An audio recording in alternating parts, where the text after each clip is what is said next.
నియోజకవర్గంలో వందల ఎకరాల్లో అగ్రిగోల్డ్ భూముల్లో విలువైన ఎర్రచందనం, యూకలిప్టస్ చెట్లను ప్రజాప్రతినిధుల సహకారంతో కొంతమంది చట్టవిరుద్ధంగా నరికి కోట్ల రూపాయలు గడిస్తున్నారని, ఆ విషయం తెలిసి ప్రాంతానికి వెళ్లిన వారిపై దాడులు చేస్తున్నారని, వారిపై జిల్లాధికారులకు, పోలీసు అధికారులకు వ్రాతపూర్వకంగా ఫిర్యాదులు చేసినా పట్టించుకున్న దాఖలాలు లేవు అని సోమవారం నెల్లూరులో గాంధీ బొమ్మ నుంచి జిల్లా కలెక్టర్ కార్యాలయం వరకు రాష్ట్ర AgriGold customers and welfare agency association ఆధ్వర్యంలో పెద్ద సంఖ్యలో బాధితులు ర్యాలీతో రావడం జరిగింది.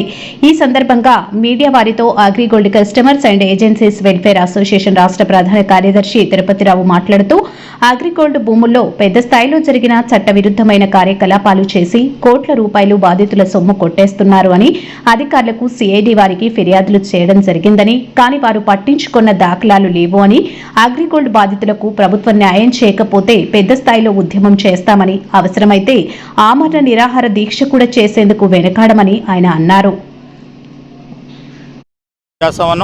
ఆ క్రమంలో ఈ రెండు ప్రభుత్వాల్లో కొంత న్యాయాన్ని అయితే మేము పొందగలిగాం, పూర్తి స్థాయి న్యాయం అయితే రాలేదు.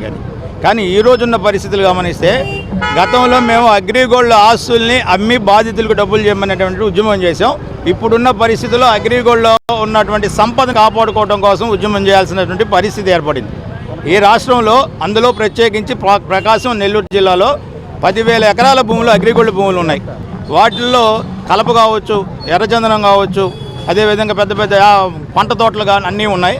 ఈ మధ్యకాలం మేము చూస్తే కేవలం ఒక ఉదయగిరి నియోజకవర్గంలో ఒక 1500-1700 ఎకరాలు, అదేవిధంగా పామూరులో ఉన్నటువంటి వాటిలో జామాయిల్ని, ఎర్రచందనాన్ని కొట్టేస్తున్నారని క్లియర్గా పిక్చర్స్ సహా మీడియాలో వచ్చినటువంటి పరిస్థితిని చూసి 5వ తేదీ నాడు మేము వరికుంటపాడు పోయి స్పాట్లో ఉన్నటువంటి వీడియోలు, ఫోటోలు అన్నీ తీసుకొని అక్కడి నుంచి నేరుగా ఎంఆర్ఓ గారి దగ్గరికి వెళ్ళి మేము ఒక కంప్లైంట్ చేసి వచ్చాం. అయ్యా, అక్కడైతే ప్రత్యేకంగా మేము అడిగింది ఏంటంటే కొట్టేసిన దాని మీద చర్య తీసుకోండి, కొట్టేసి ఆల్రెడీ ఎత్తుకొని వెళ్ళటానికి సిద్ధంగా ఉన్నటువంటి ఒక 50 లక్షల ఆస్తిని కాపాడమని అడిగాం.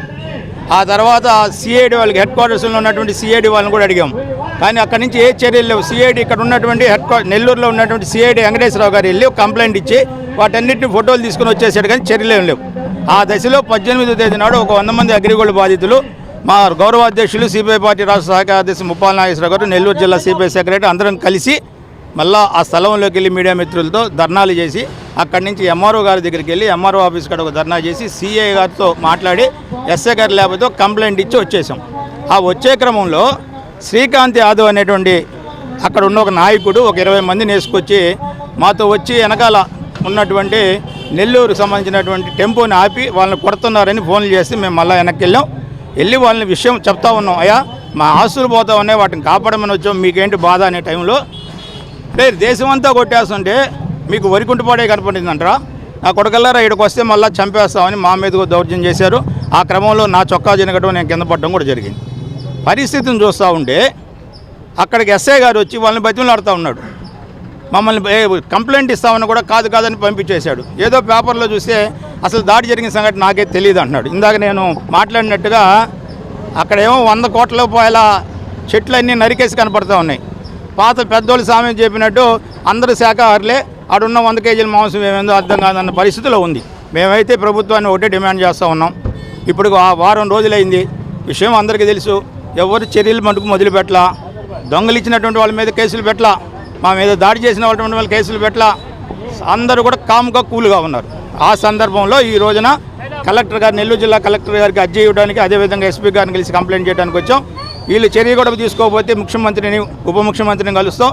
అయితే ప్రభుత్వానికి నేను ఒకటే చెప్తున్నా, గత 10 సంవత్సరాల నుంచి అగ్రిగోల్డ్ బాధితుల కోసం ఇప్పటికి 3 సార్లు ఆమరణ నిరాహార దీక్షలు చేసినటువంటి ఈ అసోసియేషన్ ఈ సమస్య మీద కానీ ప్రభుత్వం చర్యలు తీసుకోకపోతే ఈ రాష్ట్రంలో మరొక పెద్ద ఉద్యమానికి శ్రీకారం చుడతాం.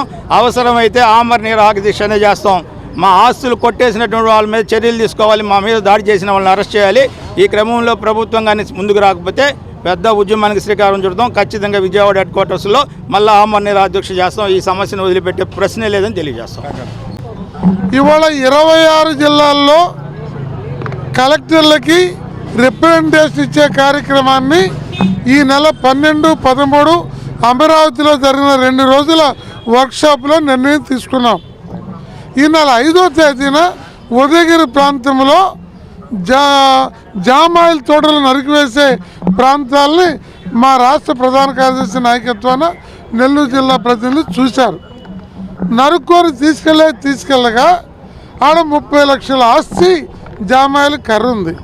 దీన్ని స్వాధీనం చేసుకొని నరుకెళ్ళే వాళ్ళ మీద కేసులు పెట్టమని చెప్పి ఎస్ఐకి, ఎంఆర్ఓకి, సిఐకి ఆడ మా వాళ్ళు కలిసి చెప్పి దాడి చేస్తున్నారు, కొడుతున్నారని తెలిసింది. మేము మళ్ళీ వెనక్కి వెళ్ళాము. నేను పోలీసు వాళ్ళు ఫోన్ చేస్తున్నాను. మా తిరుపతిలో గారు, అంకి గారు లోపలికి వెళ్ళారు. తిరుపతిలో గారు కూడా చొక్కా దింపారు. ఎవరైతే ఆస్తులు కొల్లగొట్టారో వాళ్ళ తాలూకా వాళ్ళే ఆడికొచ్చి దాడి చేశారు. మరెన్నో వీడియోల కోసం మా ఛానల్ను సబ్స్క్రైబ్ చేసుకొని పక్కనే ఉన్న బెల్ ఐకాన్ని యాక్టివేట్ చేసుకోండి.